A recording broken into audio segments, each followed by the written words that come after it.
This week of Mini Scroll is sponsored by Qatar Airways Student Club Loyalty Program.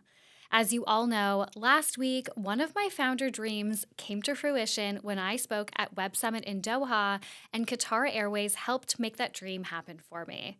But it's not just me. I'm sure you guys have all scrolled past travel videos on TikTok and dreamed about actually going. And now, with Qatar Airways Student Club, those travel dreams are more attainable than ever. Qatar Airways Student Club, powered by Privilege Club, where members earn and redeem Avios, offers students extra perks when traveling, whether it's heading home for the holidays or just taking a well-earned break. You can even earn points through One World Alliance Airways and Virgin Australia's Velocity Frequent Flyer program when you fly from Australia. Students can get savings on flights as well as an extra 10 kilograms of baggage allowance, which is perfect for chronic overspenders and overpackers like me. The best part, it's free to join. Visit QatarAirways.com/student club. And a big thank you to Qatar Airways Student Club for supporting Mini Scroll and helping make our dreams a reality. Hi, everyone. Welcome to Mini Scroll, the daily internet culture podcast bringing you the biggest stories from social media, the creator economy, and the digital space every Monday through Thursday. I'm your host, Lauren Meisner, the founder of the youth digital media brand, Centennial World. Welcome back to Mini Scroll, everyone. And welcome back to me, back to Australia. I am so happy to be back in your ears today. We are back on our regular schedule. Thank you for being patient with me. Thank you for being so supportive of, my week away where I was just doing like my founder shit and just like making those dreams a reality. It was honestly such a fun week. Like, I can't even explain it. I had such a good time. I feel like the entire experience was exactly what I needed to almost like boost my confidence. I get a lot of imposter syndrome doing this, and it's hard to be in rooms with people where you feel like your business is so much further behind theirs. You feel like they have bigger businesses, more sophisticated businesses that are doing cooler things, like whatever it is. So going there, getting to speak to rooms filled with people who are doing really cool stuff and networking with tons of different people and just meeting people that, I feel like I would never meet otherwise and being treated as a peer in that capacity, it was honestly such a good feeling, and it really helped me with my confidence in running this business and going after what I want in this industry. So it was a lot of fun. And thank you to you guys who listened to the live stream. I did put a link in the community notes. I felt very calm on stage.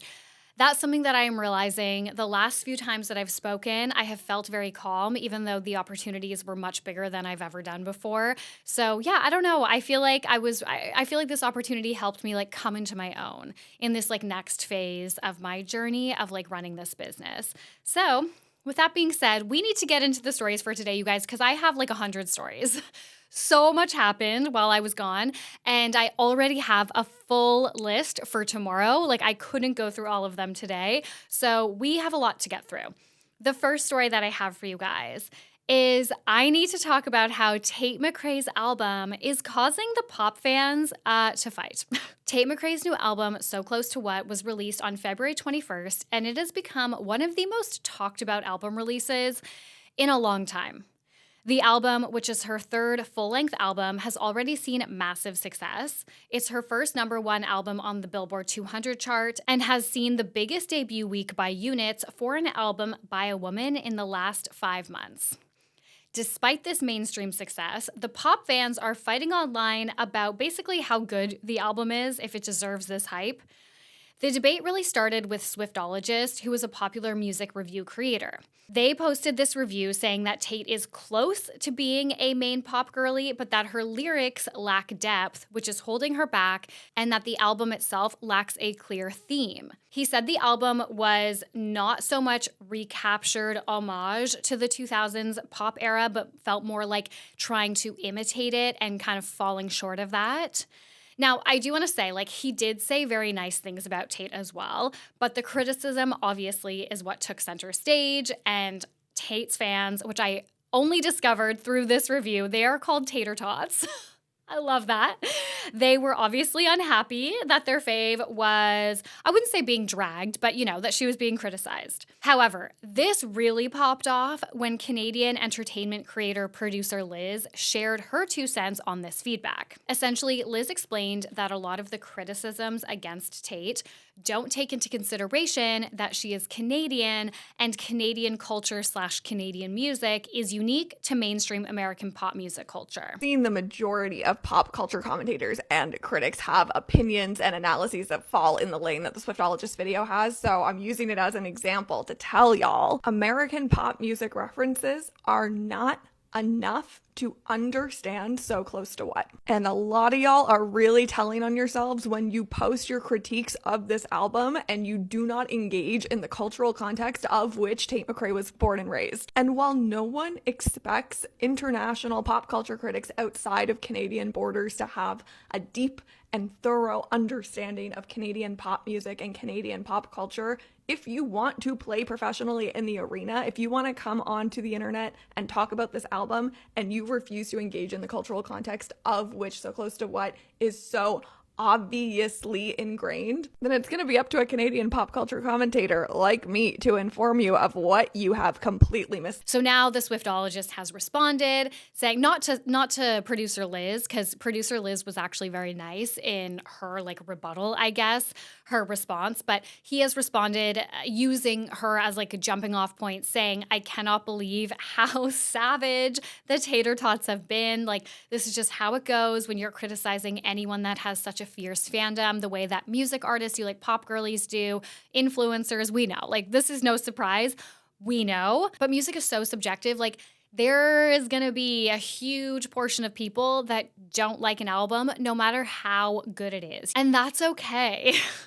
But in the era of stan culture, it's not okay. But yes, I think both critiques or both points are valid. I think it's incredibly frustrating that we can't critique something as subjective as music without getting flooded with hate from, the artist stans. But also, as a Canadian girly myself, I obviously understand how culturally different we are to American culture. And I do think, unfortunately, that is just kind of the cross to bear as a Canadian. The default in people's minds is American culture. And unless you are Canadian yourself, you probably can't fully understand how different those two things are. And a huge reason why we do have such unique and different music and art scenes in Canada is that the Canadian government has a lot of initiatives and a lot of mandates in place that incentivize and in some instances even enforce the amplification of Canadian art, Canadian music, Canadian entertainment. So because of this, there are a lot of songs, a lot of artists, for example, that get really big in Canada, but not really anywhere else. So I can understand, I don't know if people know Tate McRae is Canadian or not. I mean, I think a lot of people just assume if you have an accent that's, similar to mine. People think I'm from California all the time. So yeah, I think you kind of assume they're American, or even if you do know she's Canadian, like I said, unless you are Canadian, how could you fully understand or grasp how different culturally our music and art scene is to the US? And as Tate has said in countless interviews, a lot of her inspiration is Nelly Furtado, Fifi Dobson, these true Canadian pop queens. That being said, of course, she's also trying to break into the US as a mainstream pop girly. I think she has. I know that's a contentious point, or that's something that people are talking about a lot right now. If she has gone from, tier 2 or 3 to tier 1, I think she's a tier 1. I don't know. Maybe not, but in my opinion, she's a tier 1. I don't categorize her in the same arena as some of those pop girlies that I think kind of fail to launch or just can't get to that next step, and we've seen them try for years. I don't see her as that at all, even before this album. I like the album. I think it's giving exactly what we have been asking for, which is 2000s-esque recession pop. How many times have you guys seen people go online and be like, we need to bring back recession pop? I think Tate McRae did that. And now we're hating on her for it. I don't know. I really like the album. I think it's really fun. The next story that I have for you guys, I am going to break down Alabama Barker versus Bhad Bhabie. Now, I have been on the fence about talking about this This whole saga started almost 2 full months ago, and I did decide consciously to keep it out of Mini because Alabama is so young. However, I fear that it has become too big to ignore, to continue to ignore. It is being covered all over mainstream media. I saw that Forbes wrote about it today, and I was like, this is getting a bit out of hand. Alabama Barker is the 19-year-old daughter of Travis Barker and the stepdaughter of Kourtney Kardashian, obviously. Bhad Bhabie is 21 years old, and her real name is Danielle Bergoli. She rose to fame after appearing on Dr. Phil years ago as the Catch Me Outside girl, and has since had a very successful rap career and also OnlyFans career. Back in December, the two got into a feud that has now led to them releasing diss tracks about each other. People are saying this is like the girl version of Drake versus Kendrick, and can I say that is actually deeply offensive to both Drake and Kendrick, in my opinion. But this started when Danielle posted on her Instagram stories accusing Alabama of taking her man, quote unquote, Levon. Danielle and Levon have a baby together, and about 6 months ago, Danielle publicly accused Levon of being abusive toward her. Danielle, for context, is also currently battling cancer. She is currently battling leukemia. So then Alabama responded, this was all in December, saying, I want to be clear, I have no interest in this man, nor would I ever lower myself to be with someone who has been physically abusive towards women. Alabama went on to say that Levon was the one who pursued her. He lied to her about his name, his relationship status, and all of that. She wrote on Instagram stories, to put it simply, LV deceived me. Something I have evidence of, including messages claiming he actually wasn't LV, that he was single, and that he didn't have an Instagram account. Before pointing fingers at me, I suggest looking at the source. Over time, LV initiated frequent communication, including calls and texts, but nothing substantial ever came from it. However, he has since deleted many of these messages, though I have everything documented. I've apologized multiple times to Danielle, understanding that her partner misled me. At this point, this has been going on for almost a year, well before anything was posted. She continued, LV and our friend group traveled to Las Vegas last year, again prior to me knowing that they were together, during which he threw a bottle at my head, resulting in a significant injury. His behavior was not only reckless, but also deeply concerning. It's troubling to see that despite his actions, she continues to defend him even after I told her what he had done. Danielle then posted a screenshot of alleged messages between Alabama and Levon that showed basically them being flirty, seemingly, I guess, and she wrote, it doesn't sound very ew to me. So they went back and forth on social media a lot. Alabama was basically saying, again, it's like crazy that you're defending him still, and Danielle accused Alabama of playing victim, called her a habitual liar and a mass manipulator. Danielle wrote, I'm a mother dealing with postpartum and cancer. Do you really think I care to be in this mess? I do not beef with bitches, y'all. No, this I'm so quiet. The disrespect, repetitive messing with people's men is why I went public with it. I'm not the only one she's done this to. Y'all don't remember? This is an embarrassing mess. Alabama knows I looked at her like a little sister. I would give her advice all the time. When I realized the type of person she was for real, I started staying away. So like I said, they were going back and forth on social. That's like a snippet of some of the messages. This escalated, however, when Danielle released a diss track on January 29th called Overcooked about Alabama. In this track, she accused Alabama of having relationships with Soulja Boy and Tyga, and she also accused Alabama of having an abortion. Alabama released a statement after this song came out. I have never been pregnant, never had an abortion. I have never been alone with Tyga or Soulja Boy. I won't continue to entertain this nonsense, but this will be the last time I address pathetic lies. Spoiler, it was not the last time that she addressed pathetic lies. I don't know how old Soulja Boy and Tyga are, but I'm gonna say even if Alabama was involved with them, based on the timelines of everything that's happened, she's still a teenager. She only just turned 19 in December, at the end of December. So she was either a minor, like under 18, or had just turned 18 when she was with these men. Like Soulja Boy was popular when I was like in high school. Like, these are grown men.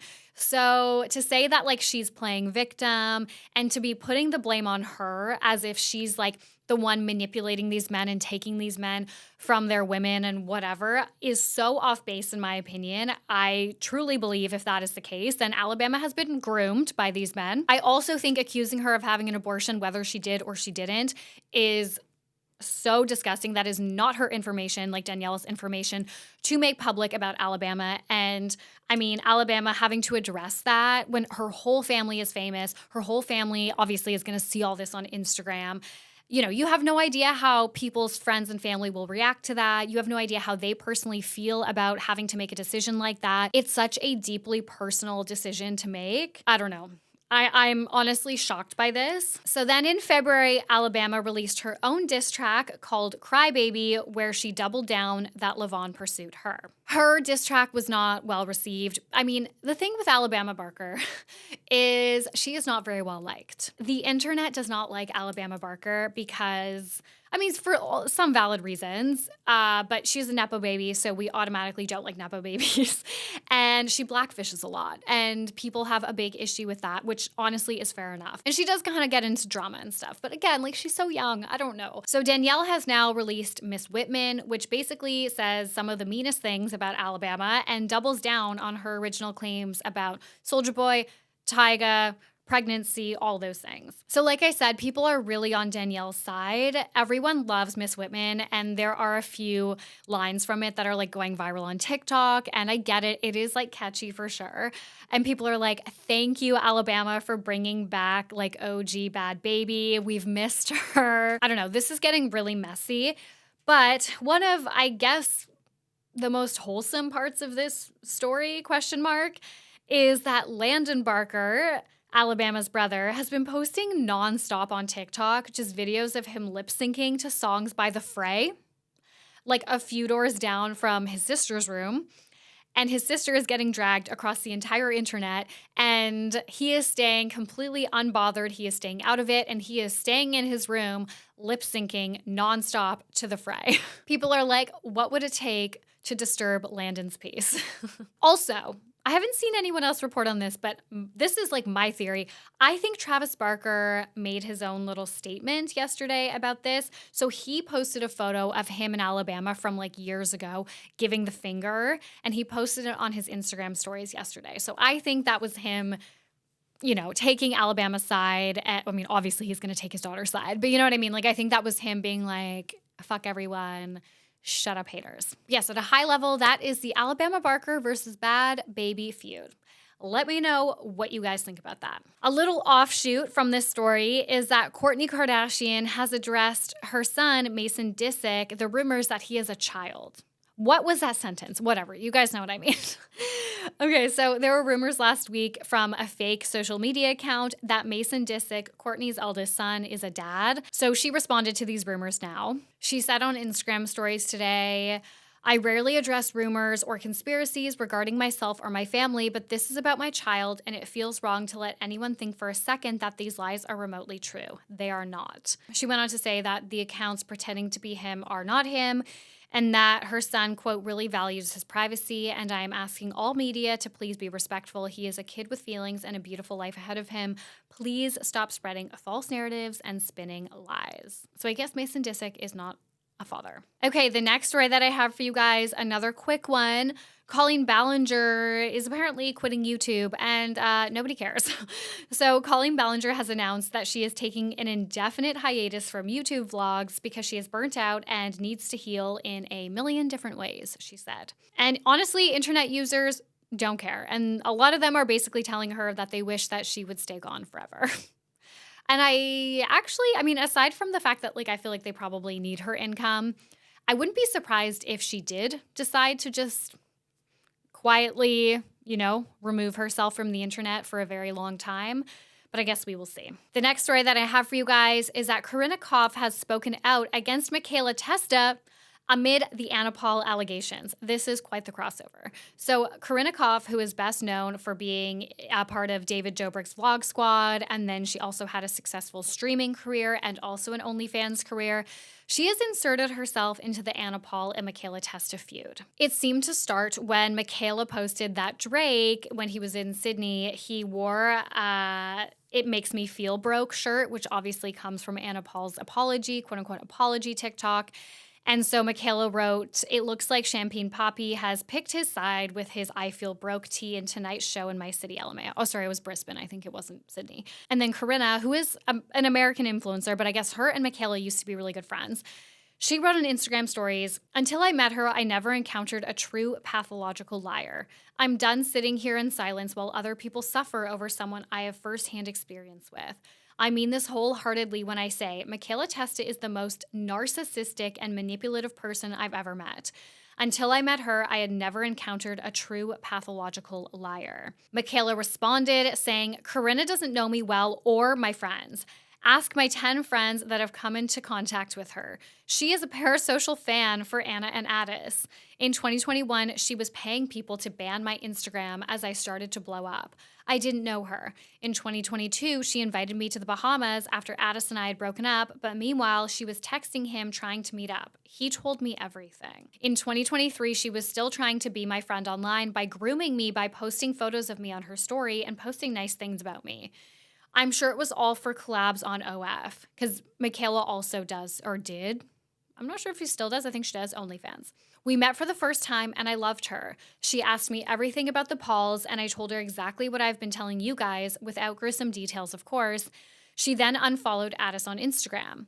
I told her what he did to me and she said that she feels bad, but she can't relate because that's something she likes. That was my first red flag.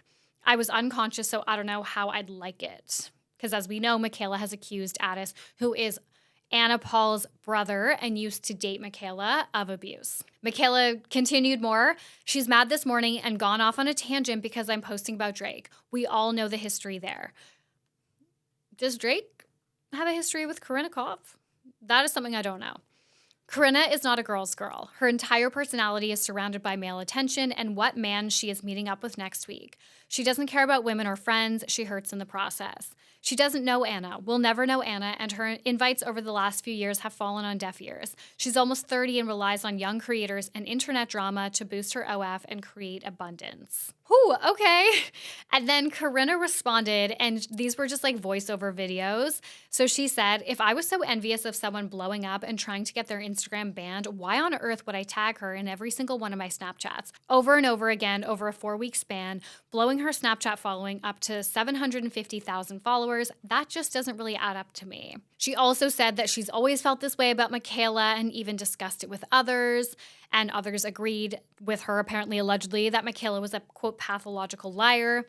And then she denied Mikayla's accusations that she's a parasocial fan, saying that after she'd heard about the allegations made against Anna Paul, she should have distanced herself from Mikayla. Corinna continued writing, "I'm not the only person who has crazy stories about Mikayla lying, and now she's trying to lie about me too. People can see through the darkness you've created. The lies are public and bullying is public. These lie rampages you go on only make other people who have stories about you scared to speak out, but I'm not staying silent. I was there. I experienced you lying firsthand. There isn't a lie or a line you won't cross. In your desperate pursuit of fame, attention, and pity, please seek help." This is very interesting to me because Anna has absolutely been facing a ton of backlash after Mikayla's videos. Like, I would say the overwhelming, like, if we're going to talk about audiences or like the internet taking sides, like the internet is very much on Bhad Bhabie's side and the internet is very much on Mikaela Testa's side. Okay, and the last story that I have for you guys, kind of, like I said, I really had to pick and choose, even though I had like 7 stories.